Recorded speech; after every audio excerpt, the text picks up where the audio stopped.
नमस्कार मित्रांनो, आज या मालिकेमध्ये आपण पाहणार आहोत की अन्नपूर्णा आजीचं घर अगदी लखलख असं सजवलेलं असतं. फुलाचं डेकोरेशन, लाइटिंग वगैरे खूप छान असं तयार झालेलं असतं. सगळंच घर अगदी त्यांनी उजळून काढलेलं असतं. का तर आज 12 वाजता स्वागत करणार असतात त्या. अनिकाचा बर्थडे असतो आणि त्याच्यासाठी अशी मोठी पार्टी दिलेली असते आणि पार्टीची तयारी आत्तापासूनच चालू केलेली असते.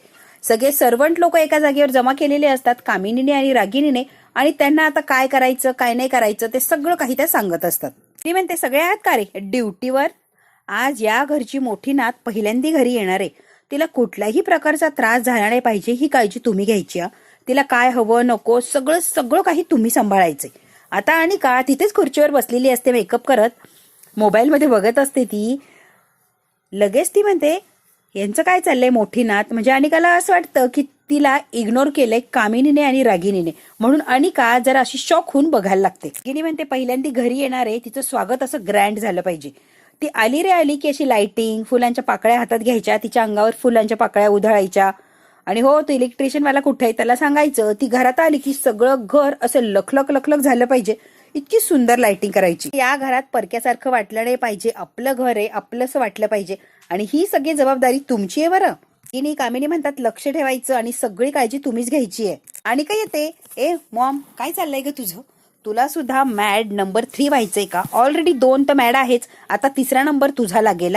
आणि काय येऊन डायरेक्ट बोलते, आणि काय बोलतीयस? अगं काय हे तयारी वगैरे काय चाललंय? हे तयारी मोठ्या नातीसाठी चालली होय? एवढी सगळी रोषणाई मोठ्या नातीसाठी? किनी म्हणते, जरा शांत होशील का ग? एकदा बडबड करायला लागली की थांबतच नाही. का तू शांत बस, जे चाललंय ना ते बघत राहा. फक्त सगळं काही आपण ठरवल्याप्रमाणे आणि आपल्या मनासारखंच होणार आहे. फक्त जरा थांबशील का? कळतंय का? आणि का 12 वाजले की ही सगळी तयारी तुझीच आहे. फक्त तयारी करताना मोठ्या नातीसाठी करतोय एवढं दाखवायचंय, पण ऍक्च्युअल मध्ये ही तयारी तुझ्यासाठीच आहे. 12 वाजेनंतर सगळं काही तुझंच आहे ना बाळा, मग तयारी सुद्धा तुझीच राहणार आहे. Wow, nice plan. कुणाचा प्लॅन आहे मम्मा हा? कुणाचा प्लॅन आहे? गिनी म्हणते, ऑफकोर्स माझाच असणार ना. आता अनिका खूप खुश झालेली असते की सगळी तयारी माझ्यासाठी चालली आहे, माझ्या बर्थडेच्या सेलिब्रेशनसाठी. सेल्फी वगैरे मस्त एन्जॉय चाललेलं असतं. इकडे मात्र बिचाऱ्या अन्नपूर्णा आजी आहे त्याच अवस्थेत असतात. त्यांना खूप वाईट वाटत असतं की वेळ हातातून निसटत चालली आणि माझी नात काय अजून आली नाहीये. राजन सुद्धा आईजवळ बसतात आणि खूप रडत असतात. आणि हे दोघं रडताय म्हणून तिकडे बाबा सुद्धा रडत असतात. राजनने आता अन्नपूर्णा आजीचा हात हातात घेतलेला असतो आणि खूप वाईट वाटत असतं राजनला. राजन म्हणतात, घर, पैसा, बिझनेस सगळं एका बाजूला आहे आई, आणि तू एका बाजूला आहे माझ्यासाठी. मला तू हवी आहेस तेही पहिल्यासारखी बरी झालेली आई, लवकर बाहेर येणं ग या सगळ्यातून. रडत असतात आणि अन्नपूर्णा आजीशी बोलत असतात. राजन म्हणतात, आई बाबांची अशी अवस्था झाली त्यानंतर फक्त आणि फक्त तूच माझ्यासाठी सगळं काही आहेस, आणि या घरात तुझ्याशिवाय माझं कुणीच नाहीये. तू करो आणि तुझा विश्वास खरा ठरव, आणि शेवटपर्यंत का होईना तुझी नात नक्कीच यावी. अगदी 12 वाजता आली तरी चालेल, पण तुझी नात परत यावी. राजनला अजूनही पॉझिटिव्ह असं वाटत असतं की खरंच तिची नात म्हणजे राजनची मुलगी परत यावी, अशी देवाकडे प्रार्थना करतो. राजन रडत असतात. आता राजन रडताय म्हटल्यावर अन्नपूर्णा आजीला बोललेलं तर कळत असतं. अन्नपूर्णा आजीच्या डोळ्यातून सुद्धा पाणी वाहायला लागलेलं असतं. इकडे आता जे पार्टीसाठी आलेले असतात किंवा जे लोक जमलेले असतात ते म्हणतात, इथे काहीतरी चांगलंच घडायला हवंय रे, पॉझिटिव्ह असंच ऐकायला यायला पाहिजे. अन्नपूर्णा महाजनांची मोठी नात येणार आहे, नात, या सगळ्या इस्टेटीची वारस. बायका असतात, बायका म्हणतात अशी तयारी बघून तर येणार असंच वाटायला लागलंय आता. त्यातली दुसरी बाई म्हणते, जर अन्नपूर्णा आजीची नात झाली नाही तर हे सगळं काही जे आहे ना रागिनी आणि कामिनी यांच्या हातात जाणार. अगं बघस तू, अन्नपूर्णा आजीची नात पण येणार आणि सून पण येणार. कामिनी आलेली असते. कामिनी म्हणते, काय ग, त्या दोघींचं गुणगान गायला इथे आला की आमच्या पार्टीसाठी आलात? त्यांचं कौतुक चाललंय. भाईने आता चिडलेली असते. निघालात तरी चालेल, थांबायची गरज नाहीये पार्टीला. कामिनीचे गुंड बाहेरच उभा असतात, कारण त्यांना माहितीये जर गौरीने येण्याचा प्रयत्न केला तर गौरीला कशी बाहेरच पळून लावायची. मी म्हणते 17, 18, 19 वयातली म्हणजे माझी अनिका आहे ना, त्या वयातली जर कोणी मुलगी आली सुद्धा पकडून ठेवायचं आणि तिकडेच पळवायची, इथे येऊच द्यायची नाही, मध्ये सोडायचं नाही. कळतंय का? तो गुंड म्हणतो, मॅडम काळजी करू नका हो, मी बरोबर करतो, मी तिला सोडत नसतो. हा मॅडम. म्हणते, हा ना बघते मी. आता बर्थडे पार्टीसाठी असली छान तयार होत असते की बस, एखादी प्रिन्सेस दिसावी तशी ही अनिका दिसायला लागलेली असते. आणि प्रिन्सेस सारखा क्राऊन वगैरे आत्ताच घातलेला असतो आणि अगदी प्रिन्सेसच दिसत असते, इतकी छान काय तयार झालेली असते. मात्र बाहेर उभा असते आणि बारीक सगळीकडे लक्ष असतं तिचं. सगळीकडे बारीक अशी कामिनी नजर ठेवून असते. सगळीकडे अशी फिरून बघते आणि म्हणते, आजचा दिवस खूप महत्वाचा दिवस आहे, खूपच महत्वाचा. एकदा काही ही सत्ता माझ्या हातात आली की जग इकडचं तिकडं करून टाकणार. कामिनी नाव आहे माझं. एकेकाची अशी काही शाळा घेणार ना की बस. आता अन्नपूर्णा आजीला सूप वगैरे भरवत असतो. तेवढ्यात काय नाटकं करायला कामिनी आलेली असते. राजन म्हणतात आई, आणि तेवढ्यात कामिनी राजनच्या मागे येऊन उभी राहते. राजन बोलणार तेवढ्यात काय कामिनी हळू वाजत म्हणते, वहिनी अगं ऐकतेस का तू? मेकअप वगैरे करून आलेली असते आणि राजनला विचारते कशी आहे रे वहिनीची तब्येत, बरी येणार आहे? म्हणतो काही सुधारणा नाहीये, आहे तशीच आहे ती. कामिनी उभा राहते आणि राजनला म्हणते 10:30 वाजलेत, पण वहिनीला जरा खाली आणायला लागणार आहे. राजन म्हणतो नाही, तिची तब्येत बरी नाही आणि ती कुठेच जाणार नाहीये. कामिनी आता हसते आणि म्हणते काय बोलू आता, काय माझ्या बहिणीची अवस्था झालीये. काय दिवस आणलाय माझ्या बहिणीच्या वाट्याला. म्हणजे इतकी वर्ष ज्या नातीची वाट पाहत होती, एवढा सगळा डोलारा उभा केलाय, येतीये तेव्हा वहिनी अशीच बसून राहणार इथे. तिच्या स्वागताला खाली येणार नाही. तो घातलेली आहे तिला बघायला, तिचं स्वागत करायला बहिणी येणार नाही खाली. राजन बघायची, औक्षण करायची. परमेश्वराने काही ताकदच ठेवली नाही रे राजन. काय अवस्था झाली बघ की त्या बहिणी. म्हणते परमेश्वराच्याच मनात नाहीये असं म्हटलं तर काय हरकत आहे राजन. राजन आता रागाने कामिनीकडे बघतात.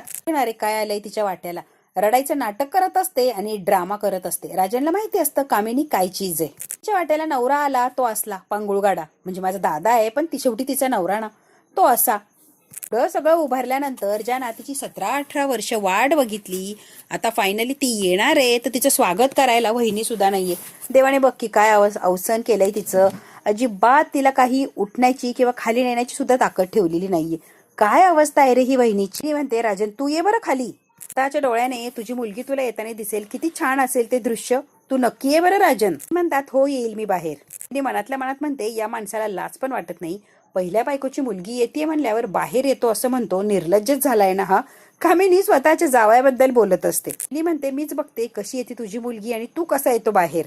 आता बाहेर चाललेली असते घाईघाईने. तेवढ्याच घाईघाईने नयनतारा सुद्धा आलेली असते आणि कामिनीच्या एकदम समोरून उभी राहते. दोघींची अगदी नजर होते, एक नजर, आणि एकमेकींकडे बघत थांबलेले असतात अगदी काही क्षण. कामिनी रडायचं नाटक करते आणि म्हणते फारशी बरी नाही आहे, सिच्युएशन फार क्रिटिकल आहे. रडायचं नाटक करते कामिनी आणि डोळे पुसत तिथून निघून जाते. तारा येते.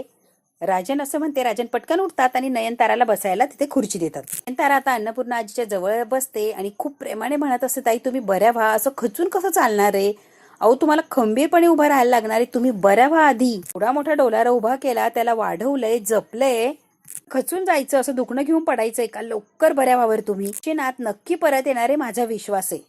बरं व्हायला हवंय ना तिच्या स्वागतासाठी, मग व्हा बरं बऱ्या. तारा राजनला म्हणते बाहेर बरीच मंडळी आली आहे, सगळी तुझी वाट बघत असतील, तुझा बाहेर भेट सगळ्यांना, मी थांबते ताईंच्या जवळ. आता बाहेर पाहुण्या मंडळींकडे चाललेले असतात आणि नयनतारा आजीच्या जवळ तिथेच बसलेली असते. नयनतारा आता अन्नपूर्णा आजीला सूप घ्या असं म्हणत असते आणि सूप देण्याचा प्रयत्न करते. बाबा आता देवी आईच्या समोर असतात आणि दोन्ही हात असे जुळवण्याचा प्रयत्न करतात आणि देवी आईला घराणं मांडत असतात. काहीतरी कर आणि कमळी माझी नात आहे, तिला इथे पाठव वेळेवर. असंच चालू राहिलं तर या घराला कुणीच वाचवू शकणार नाही. देवी आई काहीतरी कर आणि कमळी माझी नात राजनची मुलगी आहे हे सगळ्यांना दाखव. कामिनीने रागिनीने अनिका अगदी प्रिन्सेस सारखी तयार केलेली असते आणि जणू काही एखादी प्रिन्सेस यावी अशी तिला हाताला धरून त्या खाली येत असतात जिन्यातून. आणि रागिणी नुसते हसतच असतात, जणू काही सगळं आत्ताच त्यांचं झालंय. रागिणीने आता अनिकाला जवळ धरलेलं असतं. मंडळी, ही अन्नपूर्णा महाजन यांची धाकटी नात अन्नपूर्णा आजीची नात म्हणजेच आपली अनिका महाजन. महाजन सुद्धा तिथे आलेले असतात. विचाराला अन्नपूर्णा कोण? वहिनी अन्नपूर्णा म्हणजे दैवत तिथे. त्या वहिनीचं तिच्या मोठ्या नातीवर पण खूप प्रेम आहे. किंचित जास्त प्रेम या अनिकावर सुद्धा आहे. ठरल्याप्रमाणे आजच्या तारखेला म्हणजे 12 वाजेपर्यंत तिची सख्खी मोठी नात जर आली नाही तर ठरल्याप्रमाणे गोष्टी होणार आणि तिची सगळी प्रॉपर्टी जी काही आहे ती अनिकाच्या नावावर करणार.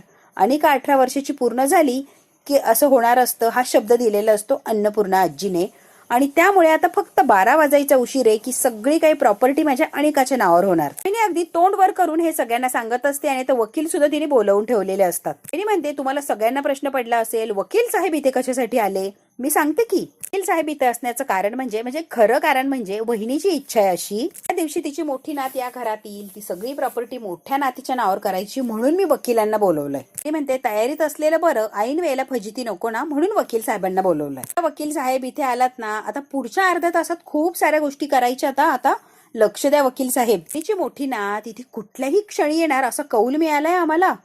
पुढे काय काय करायला लागणार ती प्रोसिजर तुम्ही करा. म्हणते रागिनीला ही ग्रॅनी आजी मॅड झाली का ग, काहीही बरळतीये, मोठी नात येणार. कुठं बोलते, कधी खरं बोलते, मलाच काही कळत नाहीये काय चाललंय तिचं. म्हणाली की मोठी नाती येणार आहे, असा कॉल केलाय. कुणी कॉल केलाय?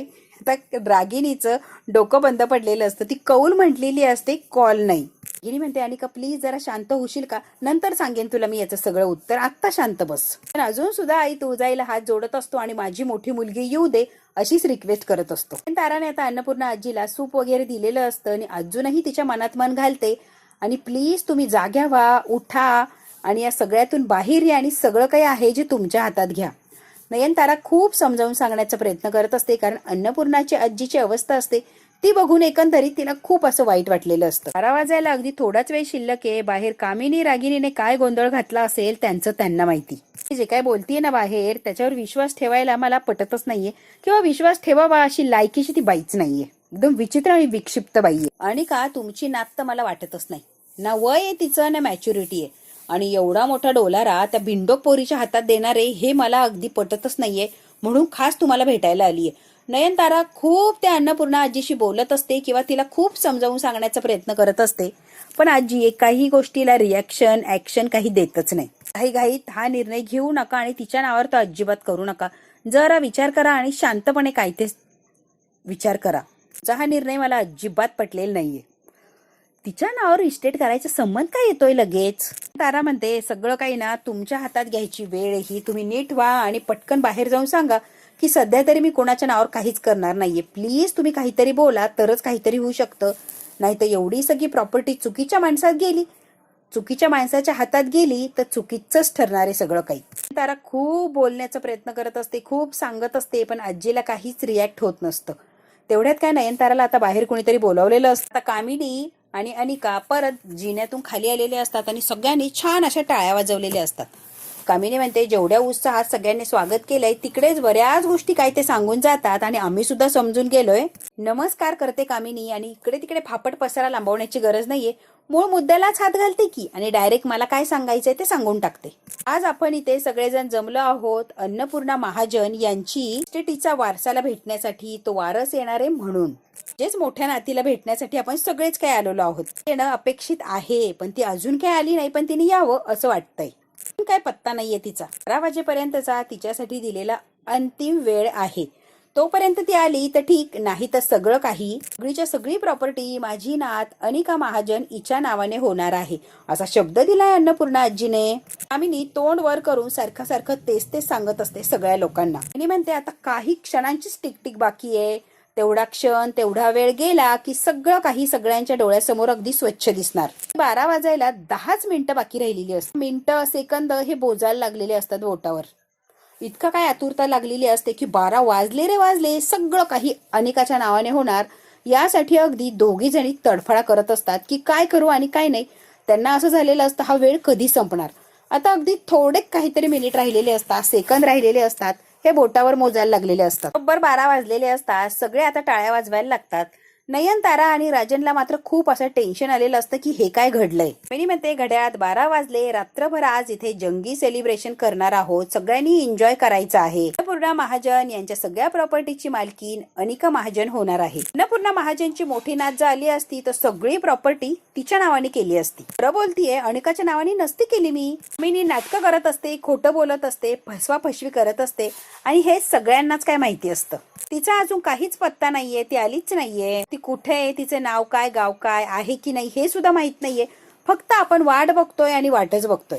मी म्हणते या जगात आहे की नाही याची सुद्धा खरंच शंकाच आहे आम्हाला. का मस्तपैकी स्वतःवर असं प्राऊड फील करत असते, केस इकडे तिकडे करत असते, फ्रॉक व्यवस्थित करत असते, तिने जो डोक्यात घातलेला क्राऊन आहे तो व्यवस्थित आहे का बघत असते. अनिका मात्र जाम खुश असते. मी म्हणते आज मला सगळी संपत्ती माझ्या नातीच्या नावावर झालीये, त्याचा जितका आनंद झालाय ना तितकंच दुःख सुद्धा झालंय बरं. जे मी यानंतरच्या पुढच्या काळात माझ्या वहिनीची नात परत येईल अशा आशा सोडून दिलेली आहे किंवा ती परत येणारच नाही हे मला माहितीये. मला असं वाटतं की तुम्ही सगळ्यांनी सुद्धा ती आशा आता सोडून द्यायला पाहिजे. ती आशा आता पकडूच नाही, कारण वेळ गेलाय, काळ गेलाय, सगळंच काही संपलंय. तिला आता कामिनीच्या जवळ येतात. मॅडम 1 मिनिट, अहो थोडं तरी ऐकून घ्या. कामिनी म्हणते काय ऐकून घ्या, मला तुमचं थोडं पण काही ऐकून घ्यायचं नाहीये. मी जे बोलतीये ना वकील साहेब अगदी बरोबर बोलतीये. ते सांगतीये ना तेवढंच करा तुम्ही. आता सध्या मला बोलू द्या. काहीतरी सांगायला बघत असतो, पण कामिनी काय त्याचं बोलणं ऐकूनच घेत नसते. कामिनी जे बोलायला लागलेली असते अशी काय बोलत सुटलेली असते की ते वकिलाचं काय म्हणणं आहे ते सुद्धा ऐकण्यासाठी ती थांबत नाही आणि स्वतःच काहीही बडबडायला लागलेली असते. इतका काय त्या कामिनीला आनंद झालेला असतो. असलं काय लेक्चर झाडत असते की आता अनिकाला बोर व्हायला लागलेलं असतं. सगळ्या गोष्टी आपल्या म्हणण्यानुसार नाही घडत, अशा घडणारच नसतात. उगाच आपण त्या गोष्टींच्या मागे पळतो आणि हट्ट धरतो. आपण ते मान्य करायला हवं, तसं काहीही घडणार नाही. पण नाही, आपण मात्र मागे पळतच असतो. कसं आहे ना, परमेश्वराच्याच मनात नसेल ना, असू द्या, त्या गोष्टी आपण सोडूनच देऊया. मी तर काय म्हणते माहितीये का, रस होण्यापेक्षा चेहरे पाडून बसण्यापेक्षा आमच्या आनंदात सामील व्हा. कधीही आम्हाला आनंदच होईल. प्लीज सगळ्यांनी उदासीनता सोडून द्या आणि आमच्या आनंदात आनंद माना. मी म्हणते आजच्या या क्षणी माझी नात अनिका महाजन या महाजन इंडस्ट्रीची मालकीण झालेली आहे. आनंद म्हणून मी आजी अनिका महाजनची एक छानसं गिफ्ट देणार आहे. मी म्हणते अनिका ये बरं बाळा, खाली ये. मिनीने अनिकाला हाताला धरून खाली आणलेलं असतं. राजन आणि नयनतारा हा सगळा काही तमाशा बघत असतात. त्याला आता बाहेर आणलेलं असतं अंगणामध्ये. तेवढ्यात काय बँड बाजा वाजायला लागलेला असतो. इतक्या मोठा आवाज असतो की बस. लेझिम वगैरे अख्खं पथकच घेऊन आलेली असते. अन्नपूर्णा आजीची मोठी नात जंगी अशी तयारीने आलेली असते आणि तिचं स्वतःने जंगी स्वागत केलेलं असतं. सगळे काही बघत थांबलेले असतात की हे चाललंय तरी काय, कोण आलंय त्याच्यासाठी एवढी तयारी आहे. ढोल ताशाच्या आवाजावर अनिका सुद्धा नाचायला लागलेली असते. रागिनी आणि कामिनी सुद्धा ढोल वाजवत असतात, लेझिम खेळत असतात. मोठा असा त्यांना आनंद झालेला असतो की ते अगदी नाचायलाच लागलेले असतात. कोणी लेझिम घेऊन नाचतं तर कोणी ढोल घेऊन नाचत असतं. अनिकासाठी जे गिफ्ट आणलेलं असतं सगळ्यात मोठं, ते आता हळूहळू समोर यायला लागलेलं असतं आणि तसा या अनिकाला आनंद व्हायला लागलेला असतो. मी आता अनिकाला घेते आणि त्या गिफ्टच्या जवळ घेऊन चाललेली असते. ग्रॅनी आजीने तुझ्यासाठी खास असं गिफ्ट आणलेलं आहे. बघितलं की तुला खूप आनंद होणार, मला माहितीच आहे. महाजन ऑफ ग्रुप इंडस्ट्रीची सीईओ अनिकाला असा काय आनंद झालेला असतो, अबरे बापरे. म्हणते ग्रॅनी आजी एवढं मोठं गिफ्ट माझ्यासाठी आणलंय? हो बाळा, तुझ्यासाठीच. माय गॉड, इतकं मोठं गिफ्ट. तुकडा असा इशारा केल्या ते गिफ्ट वर जे बॉक्स असतो तो काढला जातो आणि गिफ्ट मध्ये म्हणजेच त्या रथामध्ये एक खुर्ची असते. आता ऋषी सुद्धा आलेला असतो सगळा तमाशा बघायला. गिफ्ट मधून निघालेली असते आपली कमळी. आता कमळीला या तिघी बघतात की जागेवर यांची पायाखालची जमीनच हादरलेली असते की ही कमळी टमळी इथे काय करतीये. कमळी मोठ्या थाटामध्ये त्या खुर्चीवर बसलेली असते आणि कमळीला मात्र आता सगळेच बघायला लागलेले असतात. बघू आता मित्रांनो, कमळी कशासाठी आले आणि काय सरप्राईज फोडणार आहे हे जर आपल्याला बघायचं असेल तर बघायला लागणार पुढचा भाग. हा भाग इथेच संपला.